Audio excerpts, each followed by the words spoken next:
और next topic is scalar and vector quantities. हमने physics में रेफरेंस पॉइंट, ऑब्जर्वर और मोशन क्या होता है इसके बारे में पढ़ा था। तो मोशन को कैसे डिफाइन किया था कि किसी के रेस्पेक्ट में अगर कोई ऑब्जेक्ट अपनी पोजीशन चेंज कर रहा है दैट इज मोशन, ऐसे ही पढ़ा था। लेकिन एक्चुअली में फिजिक्स में एक कंसेप्ट होता है कि फिजिक्स कभी भी विदाउट डायरेक्शन बात नहीं करती, मीन्स उसमें डायरेक्शन होना बहुत ज़रूरी है। फॉर एग्जाम्पल, मान लो आप अपने घर पे बैठे हो, बहुत अच्छा सा प्यारा सा घर है आपका, ये मान लीजिए आपका घर, एक गेट भी है इसमें। इस घर में आप बैठे हो, आप मम्मी से बोल गए मम्मी मैं घर से थोड़ा सा बाहर चले जाऊँ, मम्मी ने बोला बिल्कुल चले जाइए। आप घर से बाहर चले गए एकदम खुशियाँ मनाने, एकदम खुशी में झूम रहे, नाच रहे हैं, गा रहे हैं। और घर से आप बाहर चले गए, लेकिन आप मान लो 1 किलोमीटर घर से दूर चले गए, खूब घूमा फिरा आपने, मज़े लेके आ रहे हो। लेकिन सोचो आप फ़ोन साथ में लेके गए थे, mobile phone is with you. आपकी मम्मी ने पूछा आपसे, तो क्या काफ़ी टाइम हो गया, 2-3 घंटे हो गए, आप घर पे वापस नहीं आए। तो मम्मी ने पूछा बेटा कहाँ हो, तो बेटा बोलते हैं कि मम्मी यही हूँ, घर से 1 किलोमीटर दूर हूँ, तो आ जाऊँगा थोड़ी देर में। पहुँचे नहीं बच्चे, 1 घंटा हो गया, मम्मी ने फिर कॉल किया, तो बेटा फिर से बोला मम्मी अभी थोड़ी देर में पहुँचने वाला हूँ, क्या दिक्कत है, अभी बस पहुँच जाऊँगा। तो ठीक है, मम्मी ने फिर 2 घंटे बाद कॉल किया, तब तक शाम हो चुकी थी। तो मैंने पूछा बेटा कहाँ है, तो उसने बोला कि मैं तो यहीं हूँ, 1 किलोमीटर दूर हूँ घर से, क्या दिक्कत है, अभी पहुँचने वाला हूँ बस। क्या आपके हिसाब से इस बच्चे ने अपनी मम्मी को सही आंसर दिया? सोचो, नहीं दिया सही आंसर। सोचो 1 किलोमीटर इधर भी हो सकता है, इधर भी हो सकता है, इधर भी हो सकता है, इधर भी हो सकता है, इधर भी हो सकता है और इधर भी हो सकता है, Isn't it? तो इन्होंने अपनी सही डायरेक्शन नहीं बताई इस वजह से, क्योंकि इन्होंने सिर्फ और सिर्फ अपना डिस्टेंस बताया, कितनी दूरी पे हैं, लेकिन किस डायरेक्शन में, नॉर्थ में, साउथ में, नॉर्थ ईस्ट, साउथ वेस्ट, किधर हैं, वो डायरेक्शन बताना जरूरी, तभी तो पता चलेगा कि किस लोकेशन पे हो आप। यस और नो? Very good. एक्चुअली में मान लीजिए हमारे पास 1 kg है, 2 kg है, 1 लीटर है। ये सब क्या है? ये वो क्वांटिटी है जिसमें डायरेक्शन की ज़रूरत नहीं पड़ती। कभी ऐसा नहीं सुना हुआ मैं दुकान से आज 1 किलो चीनी लेके आया, तो क्या ऐसा दुकान वाला बोलता है कि चलो मैंने आपको 1 किलो चीनी दे दी नॉर्थ डायरेक्शन में? नहीं, ऐसा कभी नहीं होता। तो होता क्या है, कुछ क्वांटिटी ऐसी होती है जिसमें कोई डायरेक्शन की ज़रूरत नहीं पड़ती, और कुछ क्वांटिटी ऐसी होती हैं जिसमें डायरेक्शन की ज़रूरत पड़ती ही पड़ती है। 1 kg दे दिया तो मतलब क्या है इसका कि डायरेक्शन से कोई मतलब नहीं है, चाहे नॉर्थ में लेके जाओ 1 kg, चाहे साउथ में लेके जाओ 1 kg, चाहे वेस्ट में जाओ, नॉर्थ ईस्ट में जाओ, it's 1 kg only. But if I से कि मैं आप पे फोर्स लगाया है, तो फोर्स किसी डायरेक्शन में लगता है। सोचो मैं क्या ये बोल सकता हूँ मेरे जेब में 10 न्यूटन का फोर्स रखा है, ये लो, ऐसा नहीं बोल सकता ना 10 न्यूटन का फोर्स जेब में रखा है आपकी जेब में रख दूँ, नहीं ऐसा नहीं होता है, पॉसिबल ही नहीं है। फोर्स कैसे दे सकता हूँ? पटा चांटा मार के, है ना, उसके गाल पे फोर्स मारूंगा मैं तो क्या होगा, फोर्स लगेगा ना। इधर इस डायरेक्शन मैंने फोर्स दिया उसको, तो force needs direction, force needs direction. मान लो आपसे कोई बोल रहा है कि भाई मैं 10 किलोमीटर पर आवर की रफ्तार से दौड़ रहा हूँ, किधर? डायरेक्शन तो होना चाहिए ना भाई, कहाँ दौड़ रहे हो? 10 किलोमीटर पर आवर की रफ्तार से दौड़ रहा हूँ, कहाँ भाई? इधर इधर इधर इधर, किधर? एक डायरेक्शन होना चाहिए, तो उसको बोलते हैं वेलोसिटी। तो वही अब हम जानने वाले हैं कि वो क्वांटिटी जिसमें डायरेक्शन की जरूरत नहीं पड़ती, जैसे 1 kg, 1 लीटर, 1 मीटर, 1 सेंटीमीटर, इनमें डायरेक्शन की जरूरत नहीं पड़ती। लेकिन वो क्वांटिटी जिसमें डायरेक्शन की जरूरत पड़ती है उनको क्या बोलते हैं, और जिसमें नहीं पड़ती उनको क्या बोलते हैं? Okay, so 2 quantities are there, scalar and vector quantities. Scalar quantities, scalar and vector quantities, scalar and vector quantities. Scalar quantities लिख लेते हैं, क्या है scalar quantities. Scalar quantities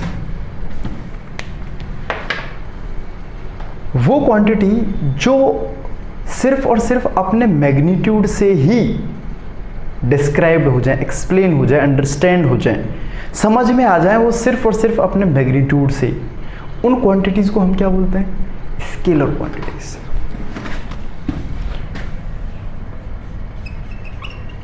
those physical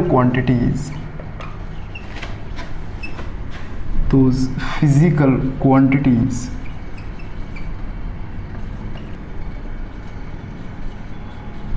which can be described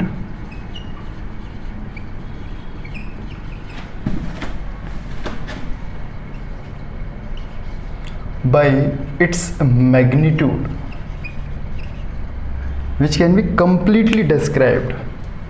completely लिखना जरूरी है क्योंकि पूरी तरह से वो मैग्नीट्यूड से ही डिस्क्राइब हो जाती है। which can be completely described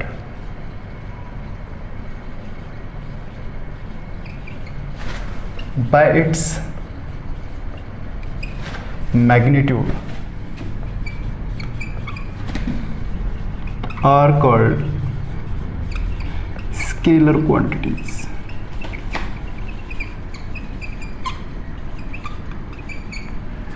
For example,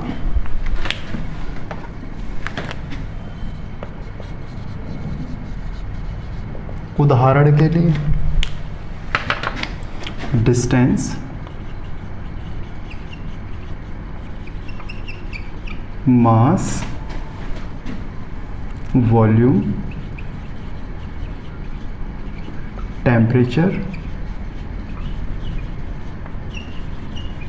ETC, बहुत सारी चीजें हो सकती हैं। डिस्टेंस वो चीजें हैं जिनको हम नापते हैं, मींस दूरी कितनी है, दैट इज द डिस्टेंस। मास कितना वजन है उसमें, वॉल्यूम कितना ऑक्यूपाई कर रहा है वॉल्यूम, टेम्परेचर उसका टेम्परेचर कितना है, किस चीज पे है, हीट कितनी वो डेवलप कर पा रहा है या फिर हीट कितनी रिलीज कर रहा है, दैट इज टेम्परेचर। हमारी बॉडी का टेम्परेचर होता है, तो वो टेम्परेचर स्केलर क्वांटिटी, इसका मतलब है उसमें डायरेक्शन की जरूरत नहीं पड़ती। फॉर एग्जांपल, मान लो एक दिन किसी को बुखार हो गया, आपको मान लो बुखार हो गया, ऐसे नहीं होना चाहिए लेकिन मान लो किसी दिन हो जाता है, कॉमनली सबको होता है, तो डॉक्टर के पास जाते हैं, डॉक्टर बोलता है आपको कि आपको 100 degree Celsius 100 degree Fahrenheit north direction में टेम्परेचर है आपका, इतना बुखार है आपका। तो आप क्या बोलोगे, हाँ डॉक्टर साहब ऐसा तो मैंने कभी सुना नहीं है।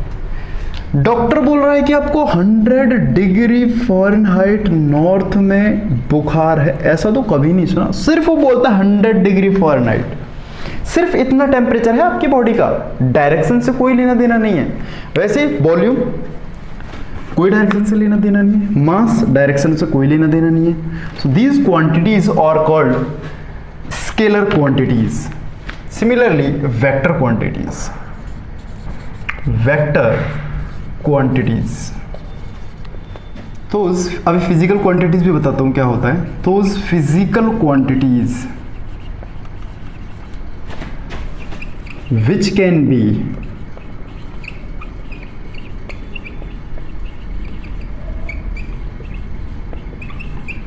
completely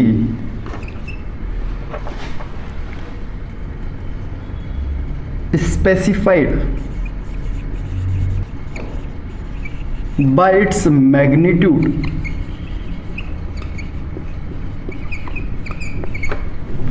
as well as direction।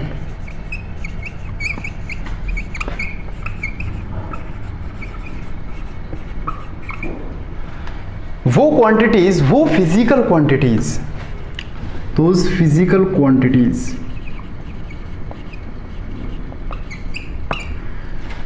जिसमें डायरेक्शन भी हो, जिसको स्पेसिफाई करने के लिए डिस्क्राइब करने के लिए हमको डायरेक्शन और मैग्नीट्यूड दोनों की जरूरत पड़ती है, आर कॉल्ड वेक्टर क्वांटिटीज।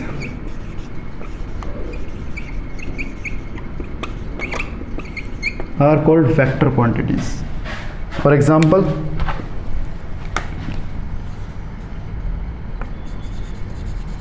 उदाहरण के लिए जैसे फोर्स, डिस्प्लेसमेंट, अभी पता करेंगे डिस्प्लेसमेंट क्या होता है, परेशान नहीं होना। Velocity, acceleration,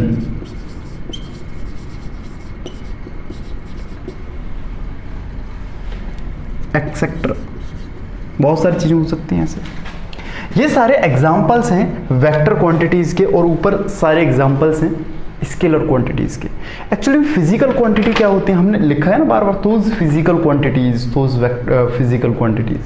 physical quantity actually वो होती है जिनको हम मेजर कर सकते हैं। सोचो, कोई बोलता है मैं आपको प्यार करता हूँ, कितना कितना प्यार करते हो भाई, कोई सीमा होनी चाहिए ना, लिमिट होनी चाहिए, कोई पैमाना ही नहीं है, कोई मेजरमेंट की डिवाइस ही नहीं। भाई कितना करते हो, मुझे दर्द हो रहा है, कितना दर्द हो रहा है भाई, पता होना चाहिए ना।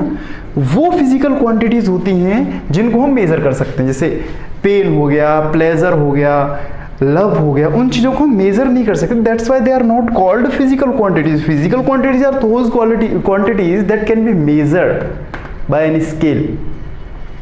Is it okay? Okay. Displacement, velocity, acceleration, ये सब वेक्टर क्वांटिटीज होती हैं। अच्छा, एक और इंपॉर्टेंट चीज है, ठीक है, इसको रेज करते हैं, उसके बाद देखते हैं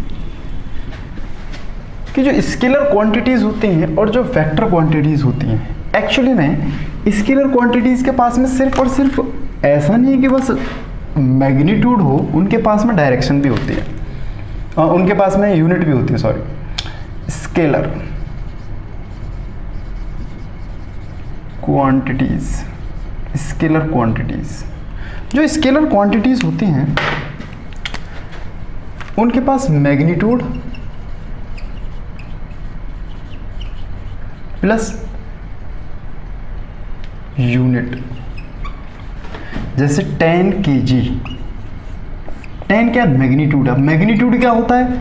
मैग्नीट्यूड कोई भी वैल्यू है, कोई भी कांस्टेंट वैल्यू है, 1 2 3 4 5 अनगिनत तक, जितना भी वैल्यू आप ले सकते हो, that is a magnitude.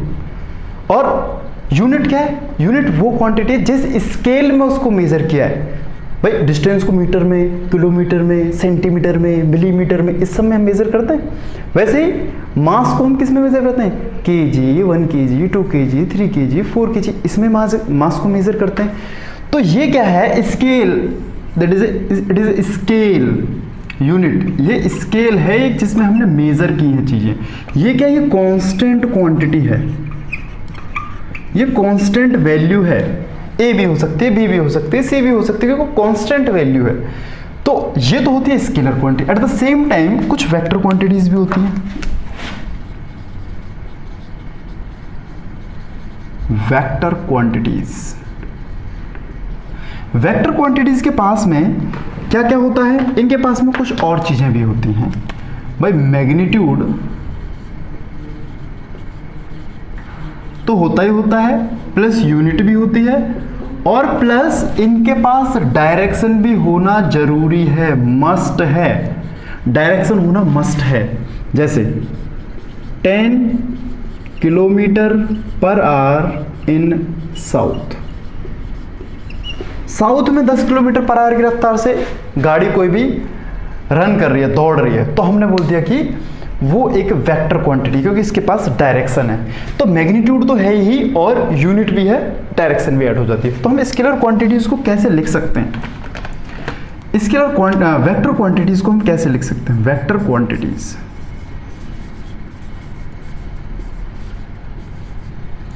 Vector quantities में magnitude plus unit plus direction, सारी चीजें होती हैं। मैग्नीट्यूड प्लस डायरेक्शन, है ना, magnitude plus direction. For example, another example, 10 Newton force. अब न्यूटन क्या होता है आपको आगे चल के पता चलेगा। फिर फोर्स होता है कि भाई किसने कितना दबाव लगाया किस चीज़ पे, बल लगाया, है ना, हिंदी में अगर बोले तो। इतना फोर्स है किस डायरेक्शन में, मान लो नॉर्थ में, मान लो नॉर्थ में। तो ये क्या एक वेक्टर क्वांटिटी हो गई, ये क्या होगी, वेक्टर क्वांटिटीज। तो हम ऐसे इसको डिफाइन कर सकते हैं। अगर दोनों में मैं डिफरेंस की बात करूं, दोनों में डिफरेंस की बात करूं कि भाई अंतर क्या है, दोनों में सेम ही चीज़ तो है नहीं, डायरेक्शन का अंतर है, तो हम कैसे बता सकते हैं कि ये स्केलर क्वांटिटी है और ये वेक्टर क्वांटिटी है। हालांकि वेक्टर क्वांटिटी को डिनोट भी करते हैं किसी एक चीज़ से, लेकिन वो हमारे 9th क्लास में है नहीं। These quantities scalar quantities having only magnitude along with unit।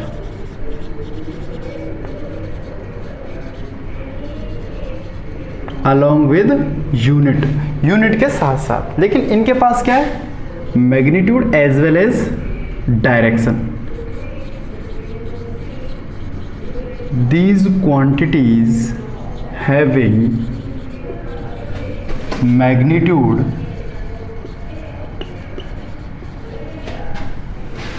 as well as direction। Magnitude तो होता ही है इनके पास, डायरेक्शन भी होती है। और हम क्या डिफरेंस लिख सकते हैं, scalar quantities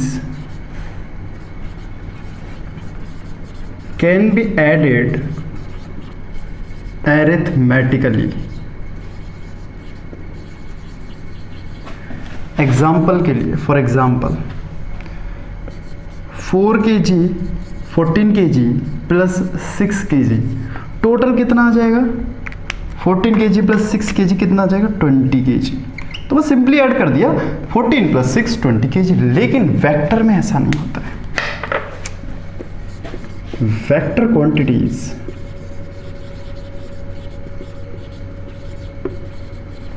can't be added, vector quantities can't be added arithmetically। they are added by their laws। इनके खुद के लॉ होते हैं, उससे हम ऐड करते हैं उनको। वेक्टर लॉ ऑफ एडिशन, उनके लॉज होते हैं खुद के, तो उन लॉज से हम इनको ऐड कर सकते हैं। ऐसे ऐड नहीं कर सकते, 14 प्लस 6 ऐसे ऐड नहीं कर सकते, वैल्यू गलत आएगी, क्योंकि उसमें डायरेक्शन भी होता है। भाई अब तो डायरेक्शन कोई खेल ही नहीं है ना, डायरेक्शन कोई मतलब ही नहीं है, यहाँ पे तो डायरेक्शन का मतलब है, तो यहाँ पे हम उसको ऐसे ऐड नहीं कर सकते। चलिए, स्केलर वेक्टर हमें पढ़ने की ज़रूरत क्यों पड़ रही है, क्योंकि हमें जो आने वाला जो टॉपिक है ना, स्पीड, डिस्टेंस एंड डिस्प्लेसमेंट, उसको समझने के लिए हमें स्केलर और वेक्टर पढ़ने की ज़रूरत है। ऐसा क्यों है अभी समझ में आता है जब हम लिखेंगे स्पीड, डिस्टेंस और डिस्प्लेसमेंट के बारे में, तो आपको पता चलेगा।